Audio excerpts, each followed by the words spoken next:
ವೀಕ್ಷಕರೇ, ದೃಷ್ಟಿ ನ್ಯೂಸ್ಗೆ ಸ್ವಾಗತ ಸುಸ್ವಾಗತ. ಬಳ್ಳಾರಿ ಜಿಲ್ಲೆಯ ಸಂಡೂರು ತಾಲೂಕಿನಲ್ಲಿ ಇಂದು ಬಳ್ಳಾರಿ ಜಿಲ್ಲಾ ಪೊಲೀಸ್ ವತಿಯಿಂದ ಮಾದಕ ದ್ರವ್ಯ ಮುಕ್ತ ಸಮಾಜಕ್ಕಾಗಿ ವಿಶೇಷ ಜಾಗೃತ ಅಭಿಯಾನ. ವೀಕ್ಷಕರೇ, ಬಳ್ಳಾರಿ ಜಿಲ್ಲಾ ಪೊಲೀಸ್ ವತಿಯಿಂದ ಸಾರ್ವಜನಿಕರ ಜಾಗೃತಿ ಅಭಿಯಾನಕ್ಕೆ ಬನ್ನಿ, ಸುರಕ್ಷಿತ ಸಮಾಜ ನಿರ್ಮಾಣಕ್ಕೆ ಕೈ ಜೋಡಿಸೋಣ. ದಿನಾಂಕ 18/7/2026 ಶನಿವಾರ ಬೆಳಗ್ಗೆ 10 ಗಂಟೆಗೆ ಆದರ್ಶ ಕಲ್ಯಾಣ ಮಂಟಪನಲ್ಲಿ ಕಾರ್ಯಕ್ರಮ ಜರುಗಿತು. ಈ ಕಾರ್ಯಕ್ರಮದಲ್ಲಿ ಮಲ್ಲಯ್ಯ ಪಿಜಿ ಸೆಂಟರ್ ನಂದಿಹಳ್ಳಿ ಇವರಿಂದ ಉಪನ್ಯಾಸ ಮಾದಕ ದ್ರವ್ಯ ಹಳ್ಳಿಗಳಲ್ಲಿ ಹೆಮ್ಮರವಾಗಿ ಬೆಳೆದಿದೆ. ಮಾದಕ ದ್ರವ್ಯ ನಿಮ್ಮ ಜೀವನ ಶೈಲಿಯನ್ನು ಹಾಳು ಮಾಡುತ್ತೆ. ಈ ಸಮಾಜಕ್ಕೆ ಒಬ್ಬ ವ್ಯಕ್ತಿಯಾಗಿ ಬೆಳೆಯಬೇಕು. ಶಿಕ್ಷಕರ ಪಾತ್ರ ಬಹು ಮುಖ್ಯವಾಗಿ ಮಕ್ಕಳನ್ನು ಗಮನಿಸಿದ್ರೆ ಅರ್ಥವಾಗುತ್ತೆ. ಶಾಲೆಯ ಸುತ್ತಮುತ್ತ ಯಾವುದೇ ಗುಟ್ಕಾ ಮಾರಾಟ ಮಾಡದೆ ಗಮನ ಹರಿಸಬೇಕು ಎಂದು ತಿಳಿ ಮಾತು ಹೇಳಿದರು.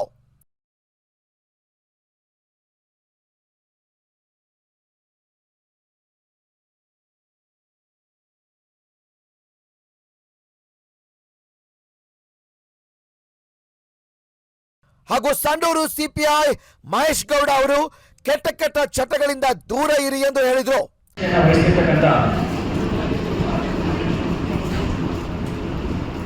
ಕಾರ್ಯಕ್ರಮದ ಅಧ್ಯಕ್ಷತೆಯನ್ನು ವಹಿಸತಕ್ಕಂಥ ನಮ್ಮ ಬಳ್ಳಾರಿ ಜಿಲ್ಲೆಯ ಹೆಚ್ಚಿನ ಪೊಲೀಸ್ ಅಧೀಕ್ಷಕರಾದಂಥ ವರಿಷ್ಠಾಧಿಕಾರಿಗಳಾದಂಥ Subarna D Pennekar IPS madam ಅವರು ಆಗಮಿಸಿರ್ತಾರೆ. ಅವರಿಗೂ ಸಹಿತ ಪುಸ್ತಕವನ್ನು ನೀಡುವ ಮುಖಾಂತರ ಎಲ್ಲ ನಮ್ಮ ತಾಲೂಕಿನ ವತಿಯಿಂದ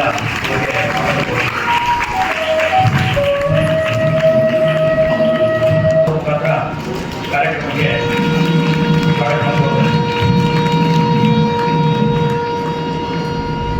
ನಂತರ ನಮ್ಮ ತಾಲೂಕು ದಂಡಾಧಿಕಾರಿಗಳು ತಹಶೀಲ್ದಾರರಾದಂಥ ಅನಿಲ್ ಕುಮಾರ್ ಸರ್ ಅವರು ಸಹಿತ ಕಾರ್ಯಕ್ರಮಕ್ಕೆ ಆಗಮಿಸಿರ್ತಾರೆ. ದಯಮಾಡಿ ಅವರಿಗೂ ಸಹಿತ ಪುಸ್ತಕವನ್ನು ನೀಡುವ ಮುಖಾಂತರ ಸ್ವಾಗತ ಮಾಡಬೇಕಾಗಿ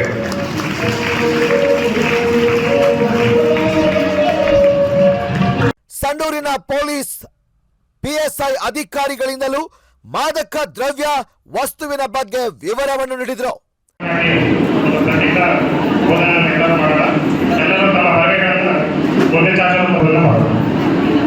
ನಾನು ಇಂದು ಪ್ರತಿಜ್ಞೆ ಮಾಡುತ್ತೇನೆ, ನಾನು ಯಾವ ಸಂದರ್ಭದಲ್ಲೂ ಮಾದಕ ವಸ್ತುಗಳನ್ನು ಬಳಸುವುದಿಲ್ಲ. ನನ್ನ ಆರೋಗ್ಯ, ಭವಿಷ್ಯ ಮತ್ತು ಕುಟುಂಬವನ್ನು ನಾನು ರಕ್ಷಿಸುತ್ತೇನೆ.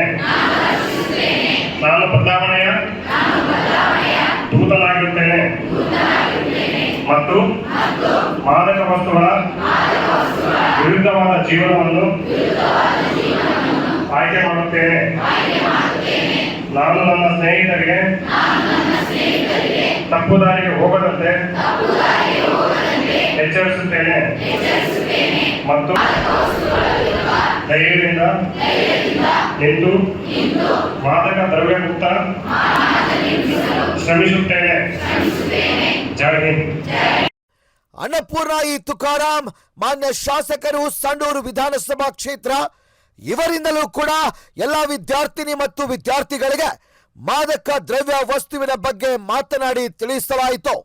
ಈ ವಿಧಾನಸಭಾ ಕ್ಷೇತ್ರದ ಒಬ್ಬ ಶಾಸಕಿಯಾಗಲ್ಲ, ಈ ಎಲ್ಲ ಮಕ್ಕಳ ಒಬ್ಬ ತಾಯಿಯಾಗಿ ಇಲ್ಲಿ ಜವಾಬ್ದಾರಿಯಾಗಿ ನಾನು ಎರಡು ಮಾತು ಹೇಳೋದಕ್ಕೆ ಬಯಸ್ತೀನಿ.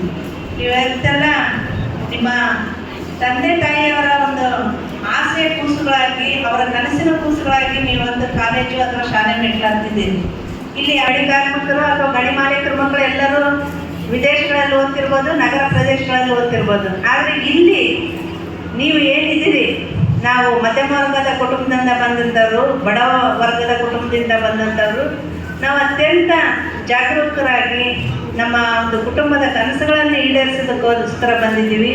ನಮ್ಮ ತಂದೆ ತಾಯಿಯ ಕನಸುಗಳನ್ನು ನನಸು ಮಾಡೋದಕ್ಕೆ ಬಂದಿದ್ದೀವಿ ಅಂತಕ್ಕಂಥ ಒಂದು ಜವಾಬ್ದಾರಿ ನಿಮ್ಮ ಮೇಲಿರಲಿ ಅಂತೇಳಿ ನಾನು ಹೇಳೋದಕ್ಕೆ ಬಯಸ್ತೀನಿ. ಇವತ್ತು ಅಂತಾರಾಷ್ಟ್ರೀಯ ಮಾದಕ ದ್ರವ್ಯ ವಿರೋಧಿ ದಿನದ ಅಂಗವಾಗಿ ರಾಜ್ಯಾದ್ಯಂತ ಸುಮಾರು 83 ಲಕ್ಷಕ್ಕೂ ಹೆಚ್ಚು ವಿದ್ಯಾರ್ಥಿಗಳು ಈ ಜಾಗೃತಿ ಆಂದೋಲನ. ನವೀನ್ ಕುಮಾರ್ ಮಾನ್ಯ ಹೆಚ್ಚುವರಿ ಪೊಲೀಸ್ ಅಧೀಕ್ಷಕರು ಬಳ್ಳಾರಿ ಇವರು ಕೂಡ ತಿಳಿ ಮಾತುಗಳನ್ನ ಹೇಳಿದ್ರು. ಹೇಳ್ತಾ ಇದ್ದೇನೆ, 18 ವರ್ಷ ಅನ್ನೋ ಪದ ಬರೋವರೆಗೂ ನೀವು ನಿಮ್ಮ ತಂದೆ ತಾಯಿ ಕಂಟ್ರೋಲ್ ನಲ್ಲಿ ಇರ್ತೀರಾ. You are not taking any own decision. ಏನೇ ಮಾಡಿದ್ರು ನೀವು ಪೋಷಕರ ಕೆಳಗೆ ಇರ್ತೀರಾ, ಅದನ್ನ ಅರ್ಥ ಮಾಡ್ಕೋಬೇಕು. ಈ ಕಡೆ NDPS ವಿಚಾರಕ್ಕೆ ಬಂದಾಗ ಆ ಕಡೆ ವಿಚಾರಕ್ಕೆ ಹೋಗುತ್ತೆ. ಗಂಡು ಮಕ್ಕಳು ಗುಂಪುಗಳು ಕಟ್ಕೊಳ್ಳೋದು, ಸಾಯಂಕಾಲ ಆದ್ರೆ ಹುಡುಗರೆ ಸೇರ್ಕೊಂಡು ತುಂಡು ಬೀಡಿ ತುಂಡು ಸಿಗರೇಟ್ ಇಂದ ಶುರು ಮಾಡಿ ಅದು ಎಲ್ಲೆಲ್ಲಿಗೂ ಎಂಡ್ ಆಗೋದು. ನಾವು ಹೇಳ್ತಾ ಇದ್ರೆ ಸೈಕೋಟ್ರಾಪಿಕ್ ಸಬ್ಸ್ಟೆನ್ಸ್, ನೀವು ಅದನ್ನು ತಗೊಂಡ್ರೆ ಮತ್ತು ಬರುತ್ತೆ. ಅದರಲ್ಲಿ ವೆರೈಟೀಸ್ ಇರುತ್ತೆ. ನಾನು ಅದನ್ನು ಡೀಟೇಲ್ ಆಗಿ ಹೇಳಕ್ ಹೋಗಲ್ಲ. ಗೊತ್ತಿಲ್ಲದೆ ಇರೋರ್ಗು ಕೆಲವೆಲ್ಲ ಹೇಳ್ಕೊಟ್ಟಂಗೆ ಆಗ್ಬಿಡುತ್ತೆ. ಕೆಲವು ಪದಗಳು ಈ ಕಡೆ ಬರ್ತಾರೆ, ಅದನ್ನ ಚಿಕ್ಕದಾಗಿ ತಗೊಳ್ತಾರೆ. ಮಾರೋರು ಬೇರೆ ಎಲ್ಲಿಂದಾನೋ ಬೆಳೀತಾರೆ, ಬೇರೆ ಯಾವುದೋ ದೇಶದಿಂದ ಬರುತ್ತೆ, ಇದೆಲ್ಲಾನು ಬೇರೆ ರಾಜ್ಯಗಳಿಂದ ಬರುತ್ತೆ. ಅಲ್ಟಿಮೇಟ್ ಆಗಿ ಮೊದಲು ಹೇಳ್ತಾ ಇದ್ವಿ, ಈಗ ಡ್ರಗ್ಸ್ ಅಂದ್ರೆ ಬೇಡ ಬ್ರೋ, ನೋ ಬ್ರೋ, ಇದನ್ನ ರೀಸೆಂಟ್ ಆಗಿ ಲಾಂಚ್ ಮಾಡಿದ್ದಾರೆ. ಇದೆಲ್ಲರೂ ನಿಮ್ಮ ಗಮನದಲ್ಲಿರಲಿ. ಯಾರೇ ಡ್ರಗ್ಸ್ ಬಗ್ಗೆ ಬಂದ್ರೆ ನೋ ಅನ್ನೋ ಪದನೇ ಉಪಯೋಗಿಸ್ಬೇಕು, ನೋ ಬ್ರೋ ಅಂತ. ನೀವು ಏನು ಯಾರು ಖರೀದಿ ಮಾಡ್ತಾರೆ ದುಡ್ಡು ಕೊಟ್ಟು, ಆ ದುಡ್ಡು ಒಂದು ಪರ್ಸನ್ ಹೋಗುತ್ತೆ. ಆ ಪರ್ಸನ್ ಅದನ್ನ ಅವನು ಎಲ್ಲಿಂದ ತರ್ತಾನೆ ಅವರಿಗೆ ಹೋಗುತ್ತೆ. ಇದು ಲಂಸಮ್ 1,000 1 ಲಕ್ಷ. ನಿಮ್ಮ ಗುರಿಯನ್ನು ರೀಚ್ ಆಗೋದಕ್ಕೆ ಇದು ಅಡ್ಡ ಬರ್ತಾ ಇದೆ. ಇದಕ್ಕೆ ಯಾರು ಮನಸ್ಸು ಕೊಡ್ತೀರಾ, ಯಾರು ಈಲ್ಡ್ ಆಗ್ತೀರಾ? ಡಿ ಸುಮನ್ ಪೆನ್ನಕರ್, IPS, ಮಾನ್ಯ ಪೊಲೀಸ್ ಅಧೀಕ್ಷಕರು ಬಳ್ಳಾರಿ ಇವರು ಅಕ್ಷರದ ಬೀಜವನ್ನು ಬಿತ್ತುತ್ತಲೇ ತಿಳಿ ಮಾತನ್ನ ಹೇಳಿದ್ರು. ಅನ್ಡಿವೈಡೆಡ್ ಅಟೆನ್ಷನ್ ಬೇಕು ನನಗೆ, ಆಯ್ತಾ? ಇದೀರಾ ಎಲ್ಲರೂ ಫಾಲೋ ಮಾಡ್ತಾ ಇದ್ದೀರಾ ನನ್ನ? Okay, very good.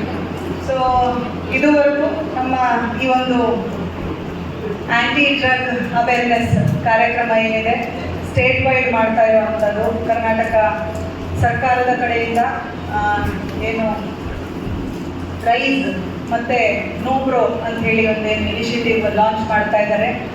ಅದು ಪೊಲೀಸ್ ಇಲಾಖೆಯ ಸಹಭಾಗಿತ್ವದಲ್ಲಿ ಆಗ್ತಾ ಇರುವಂಥದ್ದು. ಸೊ ಈ ಒಂದು ಕಾರ್ಯಕ್ರಮನ ನಾವು ಬಳ್ಳಾರಿ ಜಿಲ್ಲೆಯಲ್ಲಿ ರೋಲ್ಔಟ್ ಮಾಡಿರುವಂಥದ್ದು. ಅದರ ಅಂಗವಾಗಿ ಇವತ್ತು ಸಂಡೂರು ತಾಲೂಕಿನ ಹೆಚ್ಚಿನ ಶಾಲಾ ಕಾಲೇಜುಗಳ ವಿದ್ಯಾರ್ಥಿಗಳು 10 ಶಾಲೆಗಳು 10 ಇದಾವೆ. ಇವತ್ತು 10 ಸ್ಕೂಲ್ಸ್ ಇದಾವೆ, 10 PU ಕಾಲೇಜಸ್, 10 PU ಕಾಲೇಜಸ್ ನನಗೆ ತಿಳಿಸಿದಂತೆ ಅಲ್ಲಿಂದ ತಾವು ವಿದ್ಯಾರ್ಥಿಗಳು ಬಂದಿದ್ದೀರಾ. ಈ ಒಂದು ಕಾರ್ಯಕ್ರಮದ ಅಲ್ಲಿ ಉದ್ಘಾಟನೆಯನ್ನು ನೆರವೇರಿಸಿ ನಮ್ಮ ಪೊಲೀಸ್ ಇಲಾಖೆಯೊಂದಿಗೆ ತುಂಬ ಆತ್ಮೀಯವಾಗಿ ಕೈ ಜೋಡಿಸಿರುವಂತಹ ಸಂಡೂರಿನ ಶಾಸಕರಾಗಿರುವಂತಹ ಶ್ರೀಮತಿ ಅನ್ನಪೂರ್ಣ ಮೇಡಮ್ ಅವರಿಗೆ ನಾನು ಪೊಲೀಸ್ ಇಲಾಖೆಯಿಂದ ಹಾಗೂ ವೈಯಕ್ತಿಕವಾಗಿ ನಾನು ಧನ್ಯವಾದಗಳನ್ನ ಹೇಳ್ತೇನೆ. ಈ ಒಂದು ಕಾರ್ಯಕ್ರಮ ಯಶಸ್ವಿ ಆಗಬೇಕಾದ್ರೆ ಎಲ್ಲ ಇಲಾಖೆಗಳು ಕೈ ಜೋಡಿಸಬೇಕು. ಇಲಾಖೆಗಳಂತಷ್ಟೇ ಅಲ್ಲ, ಎಲ್ಲ ಸಾಮಾನ್ಯ ಜನರು ಕೈ ಜೋಡಿಸಬೇಕು. ಹಾಗಾಗಿ ಇವತ್ತು ಸ್ಟೇಜ್ ಮೇಲೆ ನಾವು ನೋಡ್ತಾ ಇದ್ದೇವೆ, ಪ್ರಾಮಿನೆಂಟ್ ಡಿಪಾರ್ಟ್ಮೆಂಟ್ಸ್ ನಮ್ಮ ಜೊತೆಗಿದ್ದಾವೆ. ಪೊಲೀಸ್ ಇಲಾಖೆ ಅಷ್ಟೇ ಅಲ್ಲದೆ ನಮ್ಮ ರೆವಿನ್ಯೂ ಆಫೀಷಿಯಲ್ಸ್ ಇದ್ದಾರೆ, ಎಜುಕೇಷನ್ ಡಿಪಾರ್ಟ್ಮೆಂಟಿಂದ ಆಫೀಷಿಯಲ್ಸ್ ರಿಪ್ರೆಸೆಂಟೇಷನ್ ಇದೆ, ನಮ್ಮ ಬಾರ್ ಅಸೋಸಿಯೇಷನಿಂದ ಇದ್ದಾರೆ, ಲಾಯರ್ಸ್ ಇದ್ದಾರೆ.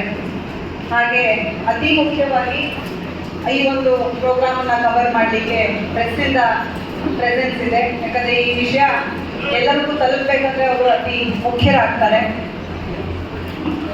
ಇದೆಲ್ಲಕ್ಕಿಂತ ಮುಖ್ಯವಾಗಿ ಇರುವಂಥದ್ದು ಇಲ್ಲಿ ಬಂದಿರುವಂತಹ ವಿದ್ಯಾರ್ಥಿಗಳು.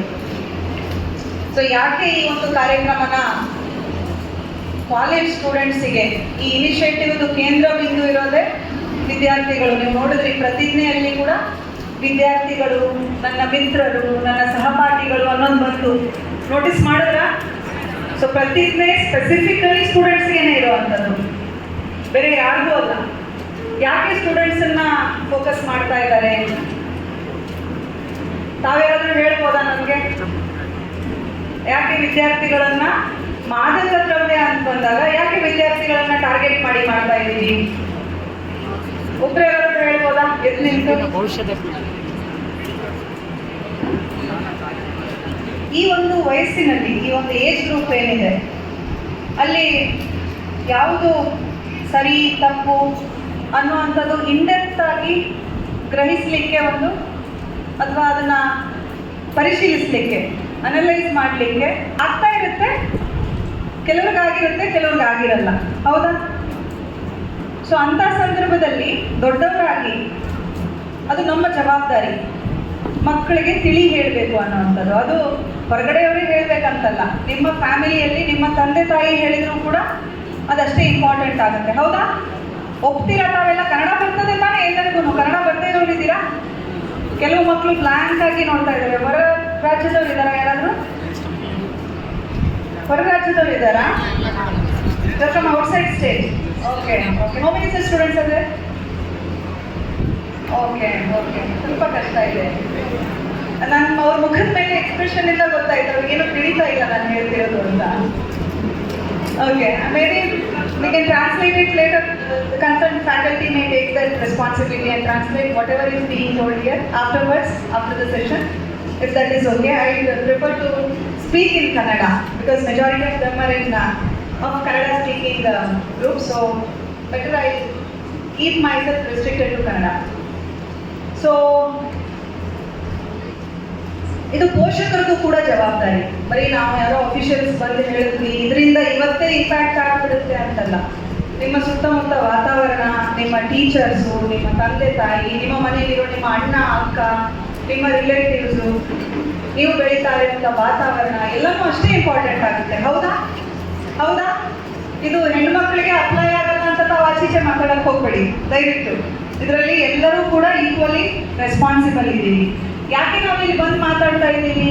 ಇಲ್ಲಿ ಒಂದು 400-500 ಜನ ಇದ್ದೀರಾ ಅನ್ಕೊಳ್ತೀನಿ. ಅಟ್ಲೀಸ್ಟ್ 300 1000 ಇದ್ದಾರಾ? ಸೊ 1000 ಜನದಲ್ಲಿ ಹಂಗಾಗಿ ಕ್ರಾಸ್ ಮಾಡಿದ್ರೆ ಇವತ್ತಿಂದು ನಮ್ಮ ಕೆಲಸ ಆದ ಹಾಗೆ ಅಂತ ನನ್ನ ಒಂದು ಆಲೋಚನೆ. 1000 ಅಕ್ಸೆಪ್ಟ್ ಮಾಡ್ಬೋದು, ಮಾಡ್ದೇನೂ ಇರ್ಬೋದು. ಬಟ್ ಇದು ನಿಮ್ಮ ತಲೆಯಲ್ಲಿ ಹೋಗಬೇಕು. ಏನಕ್ಕೆ ಇಷ್ಟೊಂದು ಮಾತಾಡ್ತಿದ್ದಾರೆ? ಸದ್ಯ ಆಲೋಚನೆ ಬಂತು ಅಂತಂದರೆ ನಾಳೆ ಯಾವತ್ತೋ ನಿಮ್ಗೊಂದು ಅಂತ ಸನ್ನಿವೇಶ ಬರುತ್ತೆ. ಯಾರೋ ಒಬ್ರು ಡ್ರಗ್ ಸೇವನೆ ಮಾಡ್ತಿರ್ತಾರೆ, ಡ್ರಗ್ ಆಫರ್ ಮಾಡ್ತಾರೆ ನಿಮಗೆ. ನಿಮ್ಮ ಫ್ರೆಂಡ್ಸ್ ಗ್ರೂಪಲ್ಲೇ ಅದು ಒಂದು ಕನ್ಸ್ಯೂಮ್ ಆಗ್ತಾ ಇರೋದು ಗೊತ್ತಾಗ್ಬೋದು, ಯಾರೋ ಎಲ್ಲಿಗೋ ತಲುಪಿಸ್ತಾ ಇದ್ದಾರೆ ಅನ್ನೋದು ಗೊತ್ತಾಗ್ಬೋದು. ಸೊ ಅಟ್ಲೀಸ್ಟ್ ಇವತ್ತೇನೋ ಹೇಳಿದ್ ನಿಮ್ಗೆ ಅಲರ್ಟ್ನೆಸ್ ಬರುತ್ತೆ. ಓ ಇದು ಬೇಡ, ಸರಿ ಇಲ್ಲ ಅನ್ನೋವಂಥದ್ದು. ಹೌದಾ? ಇದು ಭಾಳ ಈಸಿ. ನಿಮಗೆ ಎಷ್ಟು ಜನಕ್ಕೆ ಸ್ಪೋರ್ಟ್ಸ್ ಇಷ್ಟ? ಐ ಥಿಂಕ್ ಎಲ್ರಿಗೂ ಸ್ಪೋರ್ಟ್ಸ್ ಇಷ್ಟ. ಒಂದಿಲ್ಲ ಒಂದು ಸ್ಪೋರ್ಟ್ಸ್ ಇಷ್ಟಪಡ್ತೀವಿ. ವಿರಾಟ್ ಕೊಹ್ಲಿ ಇಷ್ಟನಾ? ಫುಟ್ಬಾಲ್ ಯಾರು ಫಾಲೋ ಮಾಡ್ತಿದ್ದೀರಾ? ಫುಟ್ಬಾಲ್ ಫೈನಲ್ ಇದೆ ಇಲ್ವಾ? ಹೌದಾ ಇಲ್ವಾ? Ronaldo, okay okay. ಮೆಸ್ಸಿ, ಮತ್ತೆ ಬಾಪೆ, ಮತ್ತೆ ಮುಂದಿನ ಹೆಸರುಗಳು ನಂಗೆ ಗೊತ್ತಾಗ್ಲಿಕ್ಕಿಲ್ಲ. ಸೊ ನೀವು ಹೇಳ್ತಾ ಇರೋ ಹೆಸರುಗಳು ಅವ್ರು ಡ್ರಗ್ ಸೇವನೆ ಮಾಡಿದಾರ ಅನ್ನೋದು ಗೊತ್ತಿದೆಯಾ ನಿಮಗೆ? ಯಾರು ಡ್ರಗ್ಸಿಗೆ ಬಲಿಯಾಗಿರ್ತಾರೆ ಡೆಫಿನೆಟ್ಲಿ ಆ ಲೆವೆಲ್ ಆಫ್ ಸ್ಟಾಮಿನಾ ಇರಕ್ಕೆ ಸಾಧ್ಯನೇ ಇಲ್ಲ. ಅವರು ಫಿಸಿಕಲಿ ಅಷ್ಟು ಫಿಟ್ ಇದ್ದಾರೆ. 90 ನಿಮಿಷ ಗ್ರೌಂಡಲ್ಲಿ ಕಂಟಿನ್ಯೂಸ್ ಆಗಿ ಬಾಲ್ ಹಿಂದೆ ಓಡ್ತಾನೇ ಇರ್ತಾರೆ. ಕ್ರಿಕೆಟ್ ಏನೋ ನಿಂತಿದ್ದಾರೆ ಅನ್ನೋಣ, 90 ಮಿನಿಟ್ಸ್ ಕಂಟಿನ್ಯೂಸ್ ಆಗಿ ಓಡ್ತಾ ಇದ್ದಾರೆ ಫುಟ್ಬಾಲ್ ಗ್ರೌಂಡಲ್ಲಿ ಅಂತಂದರೆ ಅದು ಸುಮ್ಮನೆ ಬರೋದಿಲ್ಲ. It takes sure dedication. ಹೌದಾ? ಅವ್ರ ಡಯಟ್ ಮೇಲೆ ತುಂಬ ಫೋಕಸ್ ಮಾಡಿರ್ತಾರೆ. ಅವರ ಫಿಟ್ನೆಸ್, ಅವರ ಎಕ್ಸಸೈಸ್, ಅವ್ರ ಸ್ಲೀಪ್ ಸೈಕಲ್, ರುಟೀನ್ ಎಲ್ಲನೂ ಎಷ್ಟು ಫೋಕಸ್ ಆಗಿ ಮಾಡ್ತಿರ್ತಾರೆ ಅಂದರೆ ಈವನ್ ನಾವೇನು ಟೀ ಕಾಫಿ ಅಂತ ಕುಡಿತೀವಲ್ಲ ಅದನ್ನು ಡೆಫಿನೆಟ್ಲಿ ಅವ್ರು ಟಚ್ ಮಾಡ್ತಿರಲ್ಲ. ಡ್ರಗ್ಸ್ ದೂರದ ವಿಷಯ, ಸಿಗರೆಟ್ಟು ಡ್ರಗ್ಸು ದೂರದ ವಿಷಯ. ತೂಕ ಮಾಡಿ ಊಟ ಮಾಡ್ತಾರೆ ಅವರು, ಕ್ಯಾಲರೀಸ್ ತೂಕ ಮಾಡ್ತಾರೆ. ಪ್ರೋಟೀನ್ ಎಷ್ಟು ತಗೊಂಡೆ, ಕಾರ್ಬೋಹೈಡ್ರೇಟ್ಸ್ ಎಷ್ಟು ತಗೊಂಡೆ, ಹೌದಾ? ನಾನು ಇದರಲ್ಲಿ ಫ್ಯಾಟ್ ಕಂಟೆಂಟ್ ಎಷ್ಟಿದೆ, ಪ್ರತಿಯೊಂದು ಚೆಕ್ ಮಾಡಿ ಮಾಡ್ತಾರೆ. ಆ ಹಂತಕ್ಕೆ ನಾವು ಹೋದರೆ ಡೆಫಿನೆಟ್ಲಿ ನಾವು ನಾಳೆ ದಿನ ನಿಮ್ಮಲ್ಲೇ ಹೋಗ್ತು ರೊನಾಲ್ಡೋ, ಮೆಸ್ಸಿ ಆಗ್ಬಿಡ್ತೀರಾ, ಒಬ್ಬ ವಿರಾಟ್ ಕೊಹ್ಲಿ ಆಗ್ಬಿಡ್ತಾರೆ 100%. ಬಟ್ ಆ ಡೆಡಿಕೇಶನ್ ಬರಬೇಕು. ಆ ಡೆಡಿಕೇಶನ್ ಬರಬೇಕಂದ್ರೆ ಇದೇ ಏಜಲ್ಲಿ ಶುರು ಆಗಬೇಕು. ನಾನು ನಾಳೆ ಆ ಟೈಮಲ್ಲಿ ನಾನು ನೋಡ್ತೀನಿ ಅಂತಂದರೆ ಇವತ್ತಿಂದ ನಮ್ಮ ಬಾಡಿ ಒಳಗಡೆ ಚೇಂಜಸ್ ಆಗೋಕ್ಕೆ ಶುರು ಆಗುತ್ತೆ. ಹಾಗಾದ್ರೆ ಮಾದಕ ದ್ರವ್ಯ ವಸ್ತುವಿನಿಂದ ಆಗುವ ಅನಾಹುತಗಳೇನು? ಒಮ್ಮೆ ವೀಕ್ಷಿಸೋಣ. ವೀಕ್ಷಕರೇ, ಮಾದಕ ವಸ್ತುಗಳ ದುರುಪಯೋಗ ತಡೆಗಟ್ಟಲು ಶಿಕ್ಷಣ, ಕುಟುಂಬದ ಬೆಂಬಲ ಮತ್ತು ಆರೋಗ್ಯಕರ ಜೀವನ ಶೈಲಿ ಅತ್ಯಗತ್ಯ. ಮುಕ್ತ ಸಂವಹನ, ಒತ್ತಡ ನಿರ್ವಹಣೆ ಕೌಶಲ್ಯಗಳು ಮತ್ತು ವೈದಿಕ ಮಾರ್ಗದರ್ಶನವೂ ಕೂಡ ಯುವ ಜನರಲ್ಲಿ ವ್ಯಸನವನ್ನು ತಡೆಯುವಲ್ಲಿ ಪ್ರಮುಖ ಪಾತ್ರ ವಹಿಸುತ್ತದೆ. ಶೈಕ್ಷಣಿಕ ಮತ್ತು ಜಾಗೃತಿ. ಮಾದಕ ದ್ರವ್ಯಗಳ ಸೇವನೆಯಿಂದ ಮೆದುಳು ಮತ್ತು ದೇಹದ ಮೇಲೆ ಆಗುವ ದುಷ್ಪರಿಣಾಮಗಳ ಬಗ್ಗೆ ಜನರಿಗೆ, ವಿಶೇಷವಾಗಿ ಶಾಲಾ ಮತ್ತು ಕಾಲೇಜು ವಿದ್ಯಾರ್ಥಿಗಳಿಗೆ ಅರಿವು ಮೂಡಿಸುವುದು. ಮೆದುಳಿನ ಕಾಂಡ. ಇದು ನಿಮ್ಮ ಮೆದುಳನ್ನು ಬೆನ್ನುಹುರಿಗೆ ಸಂಪರ್ಕಿಸುತ್ತದೆ. ಇದು ನಿಮ್ಮ ದೇಹದ ಎಲ್ಲ ನರಗಳಿಗೆ ತೊಂದರೆಗಳನ್ನು ಉಂಟು ಮಾಡುತ್ತದೆ. ನರವಿಜ್ಞಾನಿಗಳು ಮತ್ತು ಮನೋವೈದ್ಯರು ಮಾದಕ ದ್ರವ್ಯದ ದುರುಪಯೋಗಗಳನ್ನು ವರ್ಗೀಕರಿಸಲಾಗಿದೆ. ಇದನ್ನು ವಸ್ತುವಿನ ಬಳಕೆಯ ಅಸ್ವಸ್ಥತೆ ಅಂತ ಕರೆಯಲಾಗುತ್ತದೆ ಎಂದು ತಿಳಿ ಹೇಳಿದ್ದಾರೆ. ಮುಖ್ಯ ಅತಿಥಿಗಳು ಅನಿಲ್ ಕುಮಾರ್, ತಾಲೂಕಾ ದಂಡಾಧಿಕಾರಿಗಳು ಸಂಡೂರು, ಮತ್ತು SR ಅಕ್ಕಿ, ಕ್ಷೇತ್ರ ಶಿಕ್ಷಣಾಧಿಕಾರಿಗಳು ಸಂಡೂರು. ಸಂಡೂರು ಪೊಲೀಸ್ ಅಧಿಕಾರಿಗಳಾದ CPI ಮಹೇಶ್ ಗೌಡ ಮತ್ತು ಪೊಲೀಸ್ ಸಿಬ್ಬಂದಿಗಳು ಬಹಳ ಶಾಂತಿಯುತವಾಗಿ ಈ ಕಾರ್ಯಕ್ರಮವನ್ನು ನಡೆಸಿಕೊಡುವಲ್ಲಿ ಯಶಸ್ವಿಯಾದರು. ಹಾಗೇನೆ ಎಲ್ಲ ಸಂಡೂರಿನ ಕಾಲೇಜು ಸ್ಟೂಡೆಂಟ್, ವಿದ್ಯಾರ್ಥಿನಿಗಳು ಬಹಳ ಶಾಂತಿಯುತವಾಗಿ ಮಾದಕ ದ್ರವ್ಯ ವಸ್ತುವಿನ ಬಗ್ಗೆ ಗಮನವನ್ನ ಸೆಳೆದ್ರು. ವರದಿ ಬಾವಿಹಳ್ಳಿ ನಂದ್ಯಾ ನಾಯಕ್, ದೃಷ್ಟಿ ನ್ಯೂಸ್, ಸಂಡೂರು.